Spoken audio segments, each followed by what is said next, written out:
Hey guys, what is good? Welcome back to the Uncle Sharma channel. 1-0 victory. We did it. 6 points clear of AC Milan, 10 points clear of the other black and white team. Man, I'm feeling good. What are you saying? What are you saying, Mo? You joining me again after the halftime reaction. How are you feeling? I'm feeling Scudetto. I can touch it, guys. I can touch it. I don't want to jinx it, but I can touch it. Nah, man. Let's not say it. Yeah, let's calma. Yeah. And we got a new entry on the video. Mike, who messaged me on Twitter saying he's ready down to join. So how you feeling, Mike? What's going on? Feeling great. It's an honor to be on. You're like one of my first follows on Inter Twitter, so sort of helped me get into it. I'm happy to be on, share my thoughts. Feeling great after the win. Real Conte performance. Felt very solid. Didn't really feel too nervous at that many times, and I'm a little less. I'm ready for the SCUDETTO. I feel like we're going to get it, but I'm a little less confident than you see, Mo. I mean, I'm still positive Inter. I'm not fully confident in it yet. Yeah, no, nice to have you on, man. And Thanks, as Jamal says here, a dirty win, but big fat 3 points. As I'm just seeing the stats here, Mo, we had 5 shots compared to Atalanta's 13, but in the end of the day, we had 1 shot on target, and that was the goal. we were clinical today. Yes, what are you gonna say, Mo? Continue. Yes, but we actually created more clear-cut chances. Our forwards were reckless. People will look at the stat in about like week or two, and they're gonna say, "Yo, you guys had 1 shot on target." Yes, but we had 2 clear one-on-ones that got away from with the defender, and we had clear cut. It could have been 2, to be honest. It could have been 3, and it was never close for them, other than that first half save to get an equalizer, as Mike said. So we could have been 2 up and 3-0 up, and the stats actually they do not reflect that chances in the game. Yeah, no, I once again a little bit like the Lazio game. I don't know if you agree, but it felt like I was comfortable. We were sitting back deep, which we don't like, but I never felt at any point that we were losing grip or that Atalanta are gonna score at this moment. So it was very well managed, and you could hear Antonio Conte, man, the way he was speaking at these players. I had the ESPN commentary on, and Matteo Bonetti was like, I can barely hear myself thinking because Antonio Conte shouting was so loud. This guy, he can feel it. He can feel that the Scudetto, if he keep going like this, is there. Well, how are you feeling, Mike? What do you think of that win? Yeah, similar. I mean, like Mo said, like with the chances, I mean, although they had whatever you said, 12 shots or 13, I didn't, other than that first save, I mean, there wasn't really any periods that I felt like they were in control, any periods where they were really like putting our defense under constant pressure. I mean, it seemed like we were comfortable the whole time. And when we came out with Vidal and we came out with such a low line, I was a little nervous that this was going to be the type of game where we, played 0-0 until the 70th and then gave up a shitty goal and then wound up losing the 3 points. But, it was very, again, Conte performance, kept his guys drilled, like you said, and delivered. Yeah. It's the only difference that Uncle Sharma Rahul here said is that the only difference between the Lazio and Atalanta is that the technical abilities of the Atalanta players are much, much higher than Lazio. Lazio is more of a collective team, but Miranchuk, Elisic, Muriel, these guys, they might not be in their days, but it takes one brilliant move from one of them. This is why I was a little bit scared and I actually tweeted we're too deep, because when I did the first game, the analysis of the first game, if you remember, I think in Twitter it was like, we need to sit too deep. Yes, you can sit deep against teams that don't have this great technical abilities that can dribble one and then take that flare or quick shot that can create something. That was my only scare in the game, that it's you give chances like that shot for Zapata before he went out. It was just, we were too deep for this. It should have been defended outside of the 18 instead of being inside. That's the only difference between Atalanta and Lazio. But yes, I felt confident as well, because I think our back line is at their best shape for the last 2 years. I think so. Yeah. As Jamal says, it's all about the shape. The Conte, every time Pessina, or was it Miranchuk when he came in, or Ilicic when they were coming through the lines. Antonio Conte, all he was shouting was, "Don't make them receive between the lines. Don't make them receive between the lines." And that's the and key. You could hear with it the whole game, constant. Yeah. These guys, when you let them turn on the half space, especially Ilicic when he came on with his left foot, he causes you all sorts of trouble, and that's how that chance you said that Zapata chance came, in between the lines. But we did so well, so well. And someone commented here. Let me just find it quickly on Christian Eriksen. Obviously, he didn't get the start. Yeah, Eriksen after he came on, we were saying at halftime, me and Mo were saying, we can see why Vidal was put in there, but Eriksen probably is going to come on. And I think Eriksen even did those defensive things just as well as Arturo. Absolutely, Rahul. It's today Christian Eriksen proved a lot of people, which is including me, about 5 or 10 weeks ago, said that Christian Eriksen does not have the grinta to defend against the strong teams in Italy. But he proved me wrong, and he proved everybody wrong.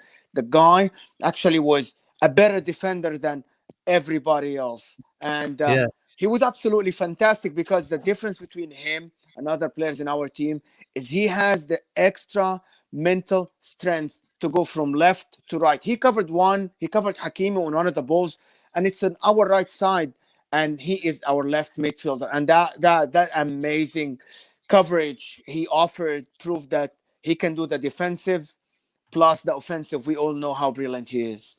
Yeah, and another, as Smiley says here, another clean sheet for the greatest goalkeeper of all time.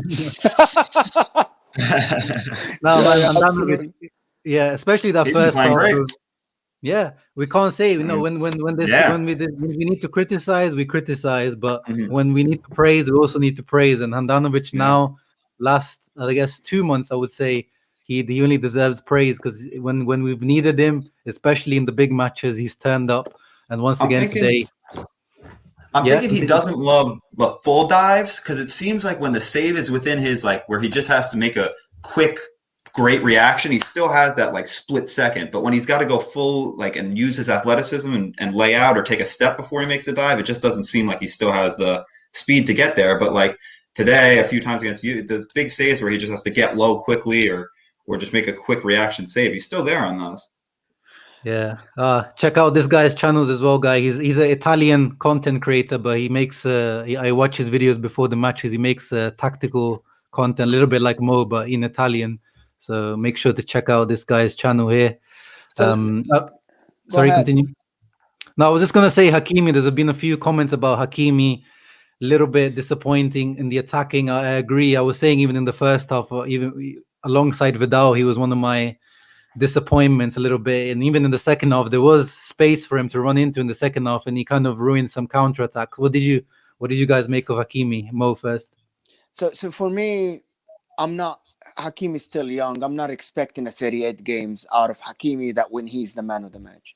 But as long as the guys around him cover him, he is my starter. It doesn't matter. I will not criticize Hakimi today, because he has been great. And I'm not expecting a 21 years old to play a 38 games where he gives me 8 out of 10. So, yes, he had an off day a little bit, but Lautaro as well was not great. So, but we're not going to, as long as the team did not cause a direct goal, or they did not do something magnificently bad, it's okay for me. I can take that performance today as long as the team around him are great. Yeah, I'd agree. As long as he's solid defensively, I mean, he still has that explosiveness that at any time, you can't sit him. You have to play him, because there's no one else. I mean, Lukaku does it too, but there's no one else in our team from the midfield, at least, who can just, hit on a counter and, create a chance in 2 seconds. And if he's not going to make defensive mistakes, you got to play him. Yeah. And you knew, as he says, Indra says here, when Danilo D'Ambrosio came on, Gagliardini came on, Darmian came, Antonio Conte is settling for that. He's happy with the 1-0. He's saying basically, guys, now come back, sit deep and defend, and we're happy. And it worked. Danilo got. This is why we love D'Ambrosio. He's not the most technically gifted, but in that overhead kick, he got his head, where it hurts. Is a risky, and this is why he's such a good team player to have. You need these kind of players who are happy being bench players, but then those few minutes they put 100% effort in. Absolutely. I think it's only him and Vidal that can do this in our team. To be honest, for me, I only see him and Vidal putting their face on the line for the team. This is like the guy put his face on the line. Is like, it doesn't matter. It's like my wife would not look at me for the rest of my life. But I'm gonna save this particular one. I don't want that overhead kick to go on our goal. These players like this are actually needed, Rahul. Yes, absolutely. Yeah. You're absolutely spot on here. And I think someone's saying, talking about the defending, especially, we need more credit. Once again, Jamal, very good comment. We need more credit for stopping the best or second best attacking team in the league. Yeah, they're the second best after Inter. We are the best team. We need to give this defense credit. And for me, the man of the match today has to come out from one of the defenders. It could be Bastoni, De Vrij, but for me, he scored the goal as well. He kept Zapata quiet, so it has to be for me, Milan Skriniar. What do you guys think?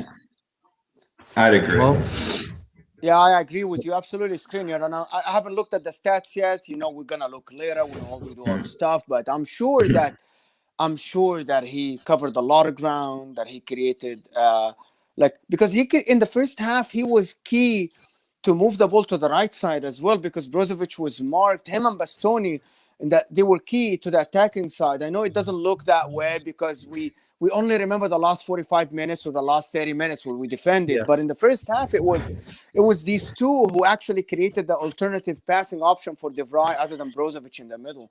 So he contributed defensively, he contributed offensively, and he got the goal. It has to go to him. Mike, what do you think, mate?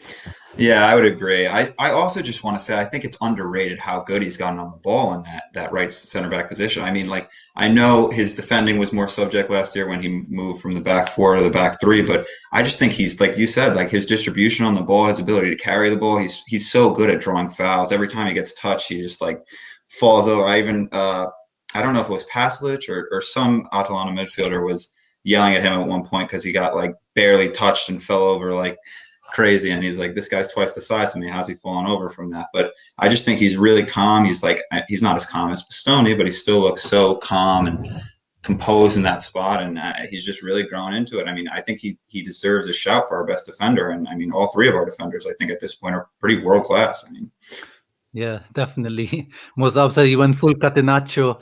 I mean, absolutely. we can't deny it. We can't deny it. Today, Antonio Conte went full Catenaccio. But that's what you have to do against this Atalanta team. That's the thing I like about Antonio Conte. He doesn't try to force anything. He knows that you need to pay respect to this Atalanta team. You can't just play them with the open team. You need to show them respect. So I'm happy. Saying Danilo almost died for our sins. Yes. Absolutely. All right, guys, let me just pull up something on the screen. This is for our Milanisti friends and Juventini. Let me just share my screen real quick. It was a very, very nice picture I've just seen on the Inter Twitter. Can you guys see? Yes, sir. Yes, sir. Milanisti -6, Juventini -10. What a turnaround, man! What a turnaround from this guy.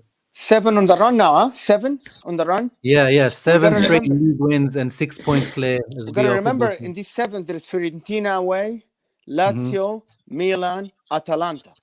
This is big. When you have 7 games and you have 4 big games like this, it's big. People don't understand that this. We did not, and I don't want to say this, but it's the run that is coming to Napoli before Napoli. Yeah, I think it should be much easier for Conte to prepare for these games and win them. And I think if we do this and we go to Napoli and we get a decent result, we're in good shape. I'm not going to say we win it because we still have Roma and Juve at the end, but we're in really good shape. And I'm not. If I want to mention something, the 6 points you're talking about and everybody was talking about, and talked about this in the review of the last game, it's actually 7 points because we have the head-to-head against Milan. So it's actually 7 points. Yeah. They're not. They look 6 on the table, but if we're tied on points with Milan, we'll still be first. So people need to understand it's 7 points, which is a lot of. It's a good lead at this stage of the season. Actually, it's a very good lead. Yeah, Let me just pull up our fixtures on the screen so we can have a look at them. Here we go. So next we have Torino on Sunday, the 14th of March. So yeah, so next one, so the next fixtures up until Napoli, really, we've got Torino. Okay, Sassuolo. I'm not going to count them as an easy fixture for us. They've always been a bogey team. Then we have Bologna and Cagliari. So as Mo said, this build up to the Napoli game is very vital now, because you really should be getting 3 points from each one of those games building up to Napoli. We have pretty much over a month between those 4 games. Yeah. And honestly, I think we can get 3 points from each one of those games. What do you guys think? Yeah, I mean, with no games midweek, I mean, I don't see why not. Obviously, in past years, a game like Sassuolo or even Torino maybe would be, a possible bogey game, but I don't see it this year. We're just like today, I think was a great example of when Conte is really on his guys and everyone's drilled and everyone's focused. I mean, we should be beating teams like this. Yeah. The only problem here I see, guys, is the international break. With the good performances makes international teams call the players, and that's going to be the problem for us. I think this is the only thing that we need to worry about. Otherwise, we still have time, because I think we're going to have all the squad going on international duty, and that's it's a little bit hard for Conte. I remember after the international break, Conte always struggled with the players that Alexis Sanchez, Vidal, these guys come from South America, and it's just very hard for them to recover in short time. I read the South American one has been cancelled now, so good news, bro. Okay, good. That's good. I hope the European ones as well. They're pushing for it everywhere. Yeah, so that one should be, the break will be between Sassuolo and Bologna, I believe. So it will be the end of March, start of April. Yeah, and then after that, I think there's only one midweek round, which is here between Napoli, Spezia, and Verona, and then afterwards. So in between all the games now, we're gonna have 7 days to prepare, which is the perfect situation for Antonio Conte. Oh wait, no, we've got another midweek fixture here, Sampdoria, and then Roma 3 days after. But you guys get the point. So it's it's a now we're gonna get the benefits of not being in Europe. Now is where we're gonna see the benefits of that. So yeah, let me just stop sharing my screen. For me, I just want to add one thing about this. It is the resilience that I see from Inter for the last 10 weeks is something that I haven't seen in years. The resilience in the game, the confidence of the players, the way they manage games, and that's just credit goes to Conte here. We all were on the Conte out thing in the beginning with Europe, but I can see why Conte is a big coach, and he's considered a big coach because of the mentality, the mental stability of a team. You can see Lazio against Juventus when they have a mentality of I don't know, but it was the mental stability of the players after they got scored on. It was just they fell apart, and that's the difference between Conte and Inzaghi. Is a good coach, but he's not Antonio Conte, and this is something that we have to see in our club. That we spend the money, yes, a lot of money. I know it's a lot of moaning about the 12 million, but that's what you get. That's what you get. The mentality of a winner, that someone that can shout all game outside and be there for the players. And I think it shows even more that he was able to do that after that horrible stretch in the beginning of the year. I mean, the improvement we've seen mentally from the period where we were playing in the Champions League to now is incredible. And the fact that he could do that, even though he had that bad period at first, still get the players confident in him, still get the players working, for the badge. Everyone's 110%. It shows how great of a coach he is, and it shows why we're paying him that 12 million. Yeah, next season is going up to 13.5 million. Those tweets are gonna have to change. It doesn't have the same ring to it. The 12 milioni netti. Yeah. Someone just told me to pull up a picture of Oriali and Conte at the end of the match. Let me just show you guys. It's a very nice picture. 1 second. Palm Parmeshwar always coming through. Look at this. This is also, we have to give credit to the backroom staff. You can just see everyone is, going in one direction. It's not just Antonio Conte. Antonio Conte is the guy at the top, obviously. but everyone working underneath. And we saw Stellini as well. When Conte was suspended, Stellini came in, did a great job. We didn't even miss Conte when he was away. I'm sure the injuries as well. We need to talk about injuries. We've seen Milan's injury numbers are crazy this season. I've seen in the Premier League, Liverpool, going crazy. The injury stats, even Juventus, they're struggling with injuries. And Antonio Pintus, the fitness coach last year, was getting a lot of criticism last year, if you guys remember, because we had a stretch of games where it was Borja Valero playing in there. Vecino was injured. Our midfield was like in bits. Barella was injured. So everyone was saying, this Pintus guy, who is he? But this year, you can see maybe they took a year to get used to the players' bodies, physiques, and now, apart from Stefano Sensi, which what are you going to do about that? Yeah, we can fix that guy. Yeah. I think someone tweeted that we have the least injuries, right? Like from top 6 or something. I wouldn't be surprised. I wouldn't be surprised if that's true. But we run the most. So just put this in perspective. We run the most, but we have less injuries than everybody else. So credit to the fitness coaches. I wouldn't be. Yeah, absolutely. It's a great thing. Nathan asks, not related to today's game, do you think the team is now better for the... someone was asking that. To me, I think about the Champions League it's just a different animal. Yeah. And winning Scudetto or winning trophies gives you that confidence when you go to Champions League. And this is it. I think we have to win Scudetto to be able to challenge in the Champions League. It just gives you that extra thing about, like, I'm a winner, my coach is a winner, my club is winning, and that's But before that, it was always... Hello? Yes, we can you hear me. You're back. Yeah, we got you back. We are back. Good. Did you hear us? I think something is going on with Rahul. But anyway, so Mikey, do you think we can compete in Champions League? I'd love to say yes. Like you said, I think definitely having a few more guys have that winner's mentality will definitely help. But I do think there are places that we need to improve. I mean, I still think we need a lot more depth in the midfield. If Sensi's not going to play, I mean, you can't have Gagliardini and an older Vidal as the guys who are going to rotate in. And left wing back needs to be addressed, whether that's with DeMarco or with a different player like a Kostic or something. We definitely need to improve there. I don't think Perisic is, even though he's been playing better, I just don't see him having the quality to play. I mean, 2 games a week, there's no way. You need another guy there, and I think you definitely need some more depth in the midfield. But I do definitely agree with you that if we do win the Scudetto this year, it's definitely going to change the mentality of a lot of these guys and hopefully give us a more consistent performance in the Champions League next year at least. If we win Scudetto, we'll be in the first pot in the draw. That's that's also a big difference. Yes. It gives you a boost when you go to draw. It gives you that extra step. It gives an easier game than the game than when you come second, even, which is what happened last year. And it just makes all the difference in the world being top of the group and then not getting stuck with it. Yes. A Dortmund and a Real or a Barca. Yes. I think Rahul is something is with his camera, but anyway, guys, let us know who's your man of the match, and we want to know who's your man of the match. Who's your pick?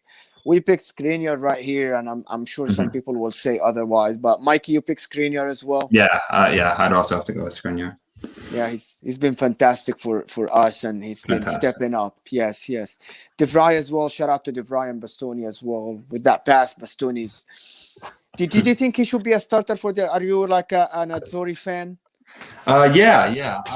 I would say yes. I mean, at this point, I don't really see who's competing with him for the spot. I mean, you'd have to think Acerbi's going to start there, and then it can't be Romagnoli. It can't be. I think probably. I mean, do you? Who would you say would be competing with him for that spot if it isn't him? There is no one, because it was Romagnoli and he fell out of the order. And he's not Acerbi as well is great, but my problem is going to be Acerbi or Bastoni. Both are left-footed players, and some coaches do not prefer this. Yeah, I'm going to go with Bastoni and Bonucci, to be honest, in the back line if we play two, if Bonucci is fit. Otherwise, Barella and talk about Barella a little bit today. did you see Barella everywhere, like every game? Yeah. Or did you see him tired a little bit? I thought that in the last few games he hasn't been as active and as, you know, single-minded as he usually is. But today I thought he was a lot more. Are you back? I think so. Yeah, I think we got you back. So we were talking about Barella and some, because I saw some people on Twitter, they were like, "Oh, take him out," or "He's not in his game today." He kind of like when he yelled at Lautaro, he got frustrated. We don't like, no, it was too much. I thought that. I think still Barella needs a little bit of rest, even a 10 minutes at the end of the game. 10 minutes at the end of the game. Yeah, but I'd agree. that's the thing with him. He's a little bit like a diesel engine. Sometimes he almost gets better with as time goes on. Like you saw at the end, he was still going like a, you know, like a battery. Still, he's almost even better in the last few minutes. So it's just so hard for Conte to take him out of the game. Yeah, just sometimes I feel like in the last 2 games he grabbed this muscle, and I'm like, okay, because he runs a lot. It's hard, you know. Your heart skips a beat. Yeah, it's just yeah. I mean, when I see Barella like limping, and I'm like, I put my hands on my head. And, all right, guys. I think I got to head out, but I really appreciate you guys having me. It was a great time, and I'd love to do it again. Thanks so much. Yeah, no, thank you for coming on, man. We'll of course. Whenever you want to come on, just message me. Sure. Thanks, Mike. Thank you. Yes. Now, Mo, any other talking points that you wanna finish on? Just I wanna say that I wanna be happy. I know that there's a lot of people on Twitter, and I don't like this. We want to be happy. I haven't seen my club playing that well for years, and I want to be happy. And I don't want anybody to take this from Inter fans. We suffered. No. I've been Inter fan for 22 years now, and for the last 10 years I've been suffering. And I don't want a lot of people on Twitter to tell me, no, be skeptical a little bit. No, I want to be happy. You know what? Milan fans were happy. They were first on the table, and after 10 weeks, and they were happy. I want to be happy as well. Juventus won Scudetto 9 years. I want to be happy that I'm first with all these points between me and the teams next to us. No, I agree, man. It's been we got more Handanovic fanboys in here. Yeah, it's been, it's gonna be 11 years the end of this season since we won something. So let us be in the moment. Let us enjoy it. I can understand. I'm on the side of being a little bit cautious. Not going too much, but I'm not gonna stop you from enjoying the moment. Saying if you're confident about the Scudetto, you should be confident about the Scudetto. Yeah, yes, absolutely, and I hope that everybody. You guys enjoy this moment. You have a week to enjoy this, or like 5 days before we play our next game, and enjoy this win, and just hope for the Scudetto, because I feel it. I feel it as well. As I said before this match, I was waiting for this Atalanta match to say whether we can win the Scudetto, and today I can say, Mo, we can win the Scudetto. We can win the Scudetto. This team has shown me today that they can win the Scudetto. This is a team that can defend and keep a clean sheet when it matters. Like, this is one thing I felt like this team was lacking. Even last season, where we were the best defense in Serie A, but there was moments where if teams attacked us or if we sat deep, we would concede. We saw that against Roma as well. I think Roma was the last match where we saw that kind of defensive fragility when we're defending deep. But since then, this team has just changed. It's become, in the mirror of a Conte team. This is really a Conte team now. When I watch this team play, this is like the epitome of a Conte team. Like the Chelsea in first year of Conte, the Juventus team in the first few years. This is a Conte team. When I look at that, when I watch this team play, and I think that's the biggest compliment you can pay to a coach, when a team plays like you expect that coach's team to play. I think that's the biggest compliment I can give to Antonio Conte. This is his team. Yes, everything is reflected there. Everything. Yeah. Everything. Some unrelated questions. If you need to leave, Mo, you can whenever you need to go. I'm still okay. I'm still waiting for that. Unrelated question. How do you guys choose which players to rep on your shirts? I love so many players in this team. How do you do it, Mo? And normally, to me, I chose the players that serve the most. I don't choose. I'm not the superstar unless it was the 2010, like when Milito was only like 3-4 seasons, yes, and the Ito, and yes, these guys are like, for me, they created history for the club. But otherwise, I choose the long servant. Like for me now, it's a Skriniar who has been in the squad the most. It's the Brozovic. I know that Lukaku is a superstar. I see Lukaku staying for a while, but I choose the long servant because it shows that you're committed to a cause. You're committed to a project, and instead of coming for the money or something like this, this is why I choose names by the service in the club. Yeah, personally, I'm not really. I don't really get many names on the back. I'm more. I just get like a number. Like my favorite number is 7. I just get the all shirt. These are 7, by the way. Just to let you know, guys, Hey. behind me, I do not put names on the jerseys. But when it used to be Zanetti. It used to be like, for example, I liked Toldo, and I put Toldo on one of the jerseys. I don't have it, but number 7 is my number. Yeah, same here, man. Number 7, yes. No, it's the same. The only player name I have is Ronaldo, like the R9. I have a retro from the 98 season, so that's the only one I have a name. But in this Inter team, as you said, yeah, I'm leaning towards Barella, to be honest. Because I have the ones I have a connection towards. If you ask me last season, I was leaning towards Sensi. But luckily, you didn't. You didn't. Yeah, that would have been a big mistake if I got the Sensi one. Do you have hope? I just want an honest answer. Do you have hope, or we should sell him? Yeah, no, it's. I think he will thrive somewhere else, because I think Antonio Conte, he's not going to change his training methods.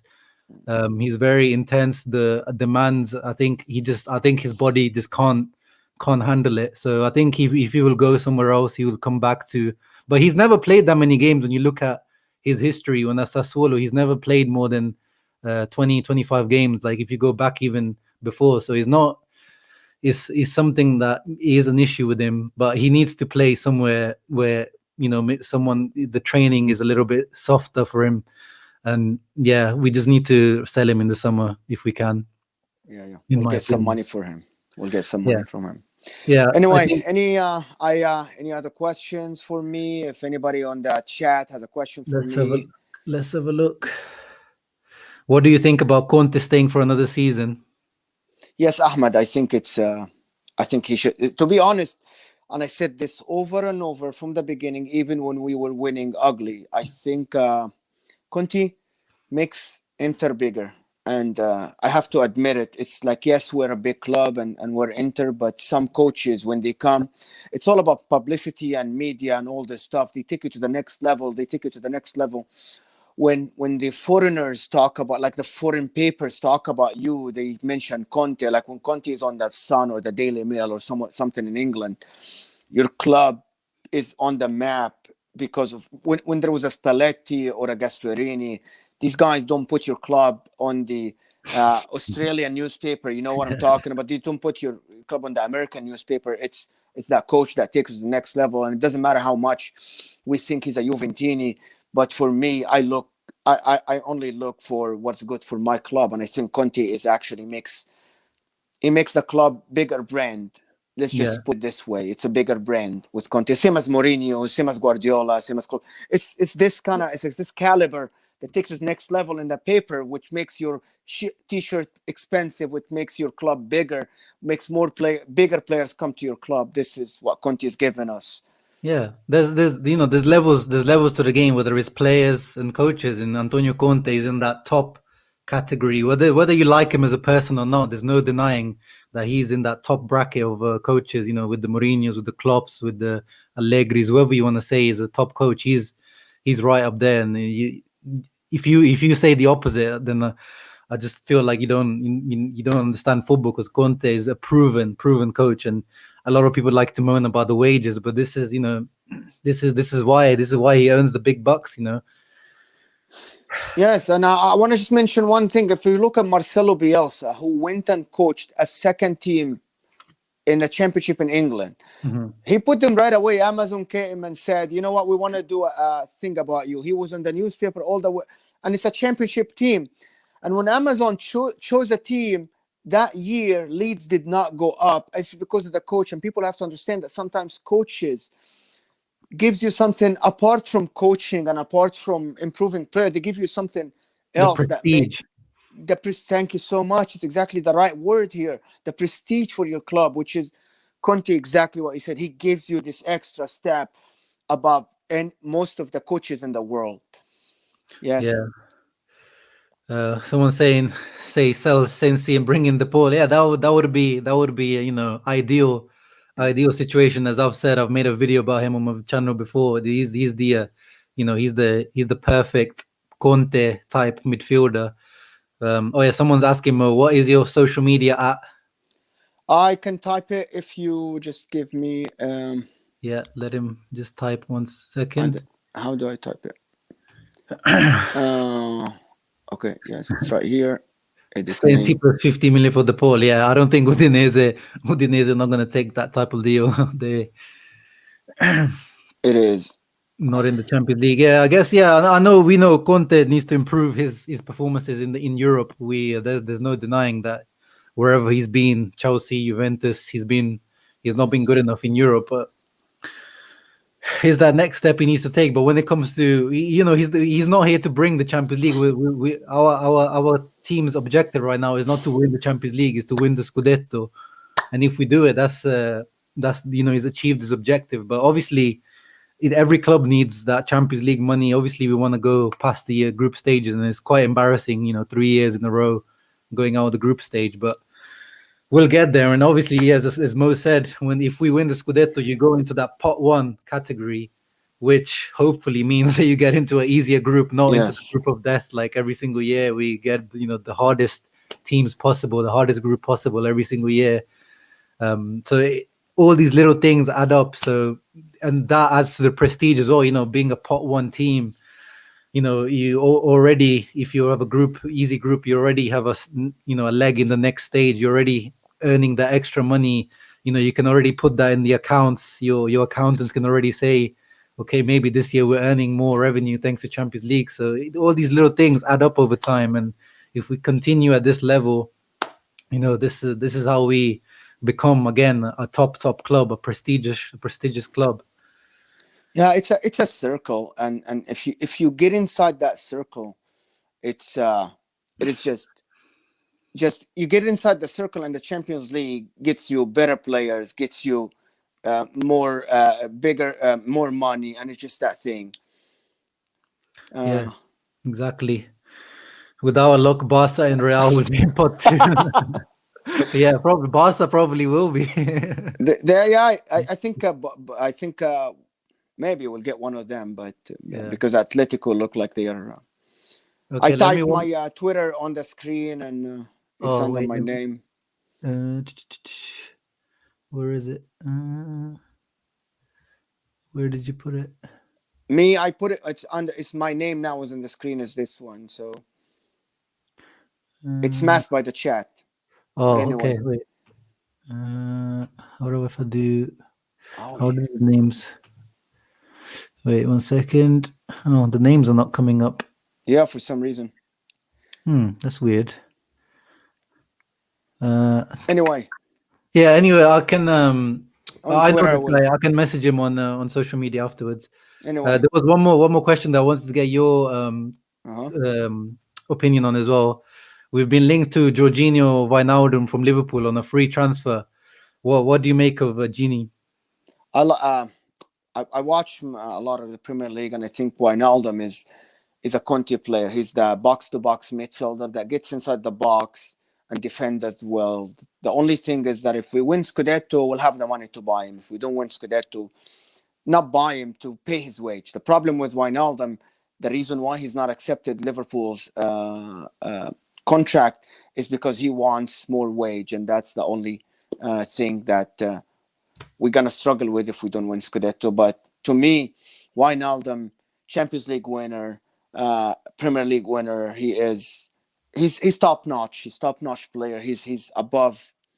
Like, we're not talking about the Gagliardinis, and he's like Eriksen and higher even than Eriksen in terms of like experience, because he won trophies while Eriksen did not, which gives you that extra thing when you go into the field. This is why Conte brought in Vidal. Vidal is not the best player in the world. He just wanted that winning mentality, the guy in the dressing room that won stuff before, as he mentioned last year, that we lacked this. And Wijnaldum definitely fits the profile. I think he's a very good candidate for the 5-3-2 that we play. And yeah, no, I completely agree. He's another similar to like De Paul or like, Vidal. He's like that prototype of a Conte type player, physicality. He'll run his, he'll do Brozovic type, Barella type of running, cover ground. And he adds a little bit of more goal threat as well, because for Holland, he's given a little bit more attacking responsibility. Whereas at Liverpool, those guys just rely on the full backs, and the midfielders just recycle the ball. But yeah, he's a complete midfielder. But we'll see if we're actually a serious, link, because we know our club situation at the moment is kind of shaky, and I'm sure free transfer means high wages. So I'm not sure whether those rumors are true or not, but I'm sure he's on the Beppe Marotta's little list on his notepad. And we remember that Pepe Marotta is the king of free transfers. He's the king of free transfers, guys. Yes, you guys remember his days in Juve. He created a team of free transfers, the Dani Alves, and you remember this. Yeah, definitely. Dani Alves, Emre Can, it was a Pirlo, it was Patrice Evra. There was a long list of Juventus free transfers over the years that those guys there, and that was pretty much all Beppe Marotta's work. Yeah. I got a couple of more. Who should be our substitute centre back next season? We got to jump into so I'm guessing he's talking about probably the left centre back position, the Kolarov, where Kolarov is playing right now. So I'm not sure. I haven't really looked at this. I'm probably have to think about this a little bit. I'm not sure about you, Mo, because we would have to be, a left-footed centre back, and in my mind, it would have to be someone a little bit older than Bastoni, but not as old as Kolarov. So someone in the mid-age range. So not going too old, but not too young. Someone that can come in with a similar profile to Bastoni. That's my thinking. Yeah, to me, in this day and age, it's all about can you get somebody good enough to sit on the bench? Only older players accept this rule. Like Kolarov, he was like, fine, I'm gonna come in, I'm gonna sit on the bench, earn some millions, and then retire later. If you get somebody good, they will demand to start and stuff like this. That would be the struggle. But I gotta add that I'm a big fan of coaches who develop players, and I think Conte can develop a substitution. Yeah. He can get somebody and develop them into the system, like he did with Bastoni and he did with Skriniar. Skriniar was a 4-4-2 guy with a 4 in the back, and now he's one of the best 3 center backs in the league, right? Like, yeah. So I trust Conte in this. But I feel like he does it when he's forced to do it, like with the Eriksen situation. Now there was no choice to integrate him anymore, or like to sell him in January, so he had to, put his back to the wall. Perisic, we couldn't buy him, didn't take up that option to buy him, so he was forced to turn him. So I feel like sometimes you kind of have to force Conte to be, don't look at the transfer market. Maybe we have Pirola, the young centre back, or some people are saying Van Hoytsen is rumored that we have a buyback on the young Belgian that we send out to on loan. So that we actually sold him, but apparently we have a little bit like the Pinamonti deal. Apparently there's a gentleman's agreement that we have to bring him back. So he would be, in my mind, that kind of profile, like a young. I think he's left-footed as well, if I'm not mistaken. But I've not really watched him play much. Is Kolarov on a 1-year contract or 2 years? Are we sure? Let me check as we speak right now. It's a very important thing. If he's on 2 years, we're not jumping into the market. We're not because of the wage. So that's the thing. Let me check. His contract expires this summer, June 2021. So I think we're not gonna renew him. We're gonna look for other alternatives, and I don't see anybody young coming in. I see someone who's 30 years old or something coming in. I don't see anybody young coming in. This is something that and from the league, I don't think anybody is. There is the Sassuolo guy. The guy that plays on the left, he's good. I can't remember his name, but Marlon. I think so. The guy, the left center back, is really good. The Conte demands someone good on the ball, and the Sassuolo defense is very good in passing the ball and building from the back. And that's something that he was thinking that Kolarov can do this, and he can do, but he has a 20% capacity to defend. So that was the problem. Yeah, Mo. Okay. That's all I had for you today. Thank you very much for joining me, man. That was a great performance to comment on, and half-time analysis, full time. So I appreciate your time very much. And I'll comment after the video so people can follow you on social media, and make sure to check out Mo. He's got his own channel actually. He does post-match, pre-match. He does more tactical analysis than me. He's really good at that kind of stuff. So make sure to check out Mo's channel. Any closing comments, Mo? Thank you, everyone. And I just want to tell Inter fans, guys, enjoy the win, enjoy it and feel it. And it's good to win, and hopefully we'll meet again in winnings only. Next Sunday, we'll see you again next Sunday for the Torino match, which hopefully another 3 points. And yeah, guys, make sure to leave a thumbs up and subscribe if you're new to the channel. Helps with the algorithm and all that kind of stuff. And as always, where is it? There it is. Forza Inter, guys. Thank you, Rahul. Thank you, Uncle Sharma.